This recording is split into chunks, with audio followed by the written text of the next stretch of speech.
Respected audience, Assalamu alaikum. I am Mirbaz Aziz Anjum. Today topic of my talk is contribution of Muslim in freedom movement.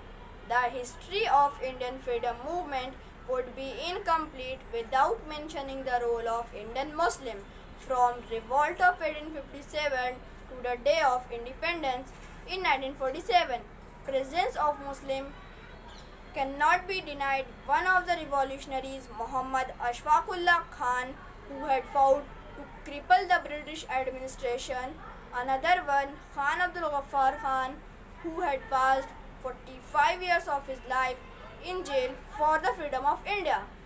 In the list, Sayyid Rahmat Shah Ali Ahmad Siddiqui, Sayyid Mushtaba Hussain, Umar Subhani, Khuda Bakhsh, Zakaria, Zafar Hassan, Abdul Aziz and many more freedom fighters gave their life for the cause of independence. So let us salute today